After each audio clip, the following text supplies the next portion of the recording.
नमस्ते मेरे प्यारे मित्रों, आज आप कैसे हैं? सत्य वचन ज्ञान में आपका स्वागत है। माता लक्ष्मी का आशीर्वाद आपको और आपके परिवार पर सदा रहे। स्नान केवल साधारण कार्य नहीं है, इसे शास्त्रों में तप के समान माना गया है। स्नान करना इतना आवश्यक होता है कि इसके बिना मनुष्य के शरीर की शुद्धि नहीं होती है। प्राचीन काल में पवित्र नदियों में स्नान करके शरीर को रोग एवं पापों से मुक्त किया जा सकता था। किंतु आज के समय में प्रत्येक मनुष्य नदी में स्नान नहीं कर सकता। इसके लिए शास्त्रों में कुछ बहुत रहस्यमय मंत्रों का निर्माण किया गया है। इन मंत्रों का उच्चारण करना बहुत ही आसान होता है, लेकिन इनका प्रभाव बहुत ही चमत्कारिक माना गया है।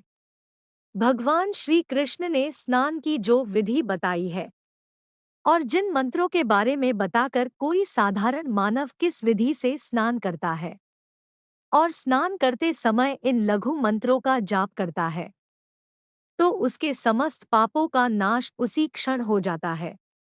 उसके जीवन से दुख दरिद्रता का नाश होता है और उसे लक्ष्मी की प्राप्ति होती है। 8 बजे के बाद नहाने से क्या होता है? श्री कृष्ण कहते हैं, नित्य स्नान करने वाले मनुष्य के पास ही लक्ष्मी का वास होता है। जो स्नान नहीं करते हैं, उनके पास दुर्भाग्य और दरिद्रता निवास करते हैं। नित्य स्नान न करने वाले मनुष्य को नाना प्रकार के रोग घेर लेते हैं। लक्ष्मी उसे छोड़कर चली जाती है और वह मनुष्य अपने पतन के मार्ग की ओर चलने लगता है।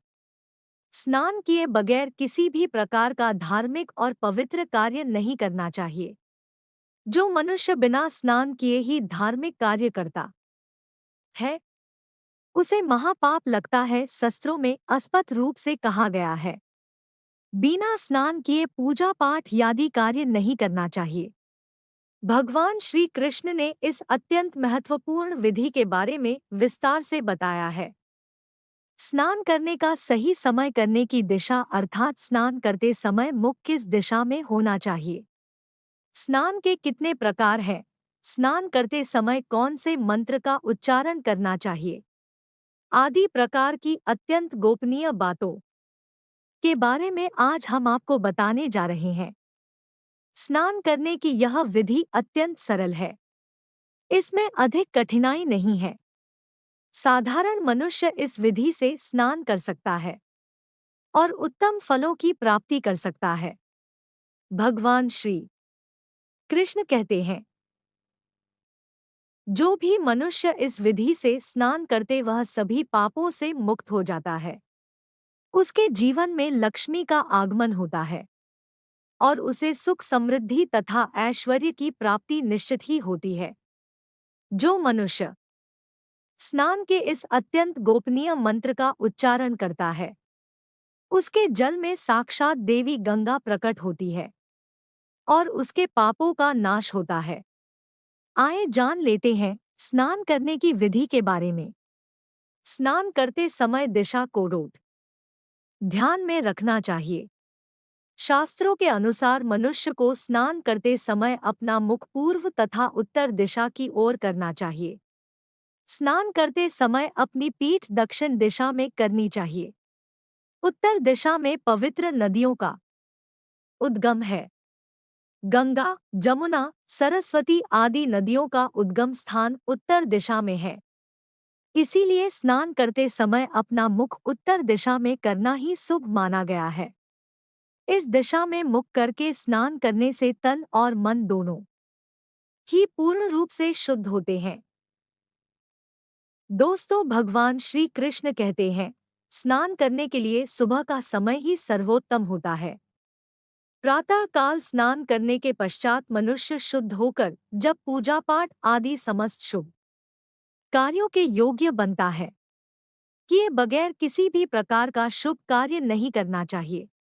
इससे जीवन में दुर्भाग्य आता है। श्री कृष्ण कहते हैं, 9 चित्रों वाले मनुष्य के शरीर से दिन रात गंदगी निकलती रहती है, इसीलिए इसे नित्य शुद्ध करना आवश्यक होता है। श्री कृष्ण कहते हैं, यदि संभव हो तो शुद्ध तीर्थ में स्नान करना चाहिए, क्योंकि यह मलपूर्ण शरीर शुद्ध तीर्थ में स्नान करने से शुद्ध होता है। यदि ऐसा संभव न हो तो शुद्ध जल से स्नान करना चाहिए। जो मनुष्य नित्य प्रातः काल में स्नान करता है, उसके पास दुष्ट शक्तियां नहीं आती है। उस पर कभी बुरी नजर का और नकारात्मक शक्तियों का प्रभाव नहीं पड़ता है। साथ ही उसके पापों का नाश होकर उसे पुण्य की प्राप्ति होती है। रोज स्नान करने से मनुष्य को सौंदर्य, तेज बल, पवित्रता, लंबी आयु, आरोग्य, नियोक्ता, बुरे स्वप्न का नाश्ता और मेधा, यह 10 गुण प्राप्त होते हैं और मनुष्य संसार में कीर्ति पाता है। श्री कृष्ण कहते हैं कि संसार के सभी पवित्र कार्य स्नान मूलक है, अर्थात कोई भी पवित्र कार्य बिना स्नान किए कभी संपन्न नहीं होता है। स्नान न करने वाले मनुष्य के पास लक्ष्मी कभी नहीं आती है, उसका बल भी नष्ट हो जाता है और वह नाना प्रकार के रोगों से ग्रसित हो जाता है।